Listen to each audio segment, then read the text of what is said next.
தடுப்பு சட்டத்தை உடனே ஏற்ற வலியுறுத்தி புதுக்கோட்டை மாவட்ட ஒருங்கிணைந்த விடுதலை சிறுத்தைகள் கட்சி சார்பாக கண்டனம் ஆர்ப்பாட்டம் நடைபெற்றது. புதுக்கோட்டை சின்னப்பா பூங்காவில் நடைபெற்ற கண்டன ஆர்ப்பாட்டத்தில் சிறப்பு அழைப்பாளராக விடுதலை சிறுத்தைகள் கட்சியின் தலைமை நிலைய செயலாளரும் மேலிட பொறுப்பாளருமான பாலாசிங்கம் பங்கேற்று கண்டன கோஷங்களை எழுப்பினர்.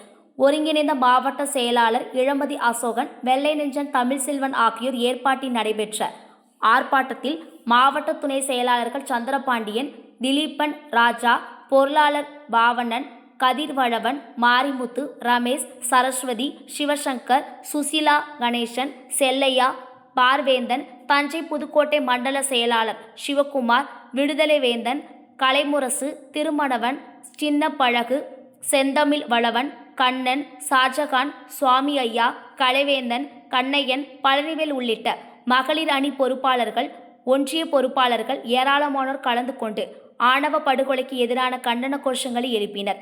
தொடர்ந்து செய்தியாளர்களை சந்தித்த நேரிட பொறுப்பாளர் பாலாசிங்கம், தமிழகத்தில் எந்த ஆட்சி நடைபெற்றாலும் பட்டியலின மக்கள் மீது நடைபெறும் தாக்குதல் குறையவில்லை எனவும், யார் ஆட்சி செய்தாலும் பட்டியலின மக்கள் மீது நடைபெறும் தாக்குதலை குறைக்க கடுமையான சட்டங்கள் நிறைவேற்ற வேண்டும் என தெரிவித்தார்.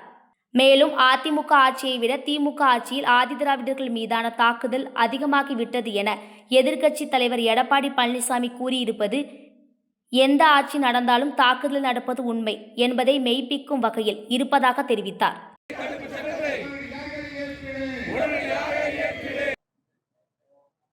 தம்பி நவீன் படுகொலை மிகுந்த அதிர்ச்சி வேதனையும் தமிழகத்திலே ஒரு கொந்தளிப்பை ஏற்படுத்தியிருக்கிறது. பொது சமூகத்தினுடைய மனசாட்சியை தட்டி எழுப்பியிருக்கிறது. முன் எப்போதும் இல்லாத வகையில் இந்த படுகொலை, நவீன் அவருடைய படுகொலை நாடெங்கிலும் ஒரு கொந்தளிப்பை ஏற்படுத்தியிருக்கிறது. அந்த படுகொலையை கண்டிக்கிற வகையிலும் அவருடைய படுகொலையை புலனாய்வு விசாரணைக்கு உத்தரவிட வேண்டும் என்று தமிழக அரசை வலியுறுத்தியும், அவருடைய குடும்பத்தினருக்கு 1 கோடி ரூபாய் இழப்பீடு வழங்க வேண்டும் என்றும், அவருடைய குடும்பத்தை சேர்ந்தவர்களுக்கு அரசு வேலை வழங்க வேண்டும் என்றும், மிக குறிப்பாக தமிழக அரசு எந்த தயக்கமும் இன்றி உடனடியாக ஆணவ கொலை தடுப்பு சட்டத்தை, சிறப்பு சட்டத்தை உடனடியாக ஏற்ற வேண்டும் என்று இந்த ஆர்ப்பாட்டம் தமிழ்நாடு முழுவதும் நடைபெற்றது. புதுக்கோட்டையில் இன்றைக்கு மிக எழுச்சியோடு இந்த போராட்டம் நடைபெறுகிறது. தமிழ்நாட்டிலே தொடர்கிற ஆணவ படுகொலைகளை தடுத்து நிறுத்த வேண்டிய அவசியம் தமிழக அரசுக்கு இருக்கிறது. ஆகவே இதில் எந்த தயக்கமும் காட்டாமல் உடனடியாக அந்த சட்டத்தை இந்த சட்டமன்ற தொடரிலே அவர்கள் ஏற்ற வேண்டும் என்று இந்த கூட்டத்தின் வாயிலாக கேட்டுக்கொள்கிறோம். அதே போல புதுக்கோட்டை மாவட்டத்திலே தொடர்ந்து வன்கொடுமைகள் நிகழ்ந்த வண்ணமாக இருக்கிறது. இதில் குறிப்பாக தமிழக அரசு, இங்கு இருக்கக்கூடிய ஆட்சி நிர்வாகம், காவல்துறை, மாவட்ட ஆட்சி நிர்வாகம் அனைத்தும் துரிதமாக செயல்பட வேண்டும். அப்படிப்பட்ட சாதியின் பெயரால் அல்லது மதத்தின் பெயரால் நடைபெறக்கூடிய வன்கொடுமைகளை தடுத்து நிறுத்தக்கூடிய வகையில் புலனாய்வுகளை அவர்கள் அதற்கான ஒரு துறையை, நுண்ணறிவு துறையை உருவாக்க வேண்டும். புதுக்கோட்டை மாவட்டத்தை வன்கொடுமை நிறைந்த மாவட்டமாக அறிவிக்க வேண்டும்.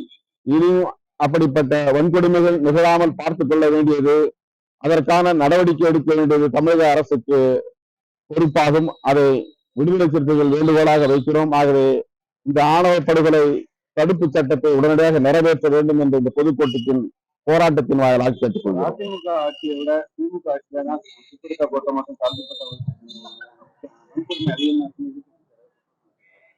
மாண்புமிகு முன்னாள் முதல்வர் எடப்பாடியார் அவர்கள் இப்படிப்பட்ட கருத்தை சொல்லியிருக்கிறார். இந்த வன்கொடுமை எந்த ஆட்சியில் அதிகமாக இருக்கிறது, குறைவாக இருக்கிறது என்பது அல்ல, சட்டத்தை எப்படி செயல்படுத்துகிறார்கள் என்பதை பொறுத்துதான் குற்றங்கள் குறையும். தண்டனையை கடுமையாக்குவதன் மூலமும் சட்டங்களை இப்படிப்பட்ட தனி சட்டங்களை ஏற்றுவதன் மூலமாகத்தான் குற்றங்களை தடுக்க முடியும், குறைக்க முடியும். ஆனால் இந்த ஆணவ கொலைகளாக இருந்தாலும் வன்கொடுமைகளாக இருந்தாலும் அதற்கு ஒரு கட்சி, ஒரு ஆட்சி, ஒரு நபர் என்று பொறுப்பேற்க முடியாது. ஆட்சியில் இருப்பவர் பொறுப்பேற்க வேண்டும் என்று சொன்னாலும் கூட இங்கு இருக்கக்கூடிய சமூக கட்டமைப்பானது என்பது பிறப்பின் அடிப்படையிலே ஏற்றத்தாழ்வுகளை கொண்ட ஒரு சமூகமாக இருக்கிறது.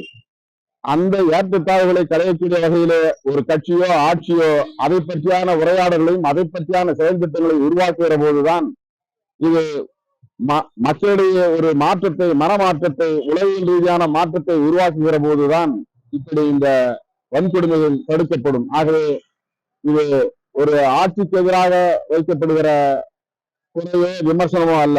ஒட்டுமொத்தமாக இந்த சமூக கட்டமைப்பில் ஒரு மாற்றம் நிகழ வேண்டும் என்பதுதான் அனைத்து கட்சிகளும், ஆளுகிற கட்சியாக இருந்தாலும், ஆண்ட கட்சியாக இருந்தாலும், அனைத்து ஜனநாயக சக்திகளாக இருந்தாலும் ஒன்றுபட்டு சமூக மாற்றத்திற்கான செயல்பாடுகளை தீவிரப்படுத்துகிற போதுதான் இது குறையும்.